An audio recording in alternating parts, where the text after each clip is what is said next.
வரவு செலவு பட்டியல் பதிவு செய்யும் பக்கம் இருக்கும். அதில் டெம்பிள் லாகினை கிளிக் செய்து கொள்ளவும்.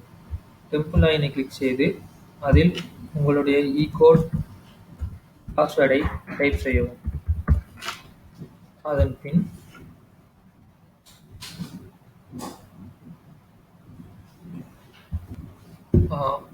உள்ளே வந்தவுடன் முகப்பு, விவரம், வாஸ்தவ, உத்தேச, மாதாந்திர, தற்போது நிலை, புதிய தலைப்புகள் தேர்வு செய்க இதன் போன்ற மெனுக்கள் இருக்கும். அதில் முதலில் முகப்பை கிளிக் செய்து உங்களது விவரங்கள் அனைத்தும் சரியாக உள்ளதா என்பதை கோவில் விவரங்கள் சரியாக உள்ளதா என்பதை சரிபார்த்து கொள்ளவும். அதில் ஏதேனும் மாற்றம் இருப்பின் விவரம் என்ற மெனுவை கிளிக் செய்து அதில் மாற்றம் செய்து கொள்ளவும்.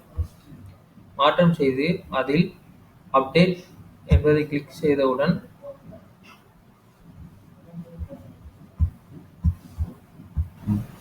அதில் அப்டேட் செய்த பின் மீண்டும் முகப்பு பக்கத்திற்கு வந்தால் நீங்கள் வரவு செலவு பட்டியல் பதிவு செய்யும் பக்கத்தில் மாதிரி வரவு பட்டியலை நீங்கள் செலக்ட் பண்ணினால் அதில் தலைப்புகள் எவ்வளவு இருப்பது என்பது வரும். அதில் உங்களுக்கு தேவையான தலைப்புகள் அனைத்தும் உள்ளதா என்பதை பார்த்து கொள்ளலாம். அதன் பின் வாஸ்தவ வரவில் வரவு செலவு என்று 2 மெனுக்கள் உண்டு. அதில் வரவு பதிவு செய்யும் பக்கம், பார்வையிடும் பக்கம், திருத்தம் செய்யும் பக்கம். இதில் பதிவு செய்யும் பக்கத்தை கிளிக் செய்து கொள்ளவும்.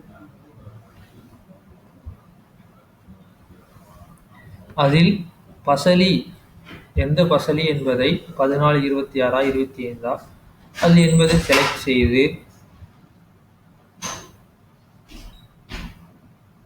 அதில் எந்த தலைப்பில் பதிவு செய்ய வேண்டும் என்பதையும் கிளிக் செய்து கொள்ளவும்.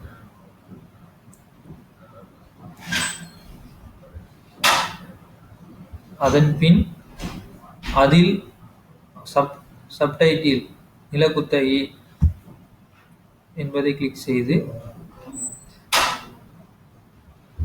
அதில் எவ்வளவு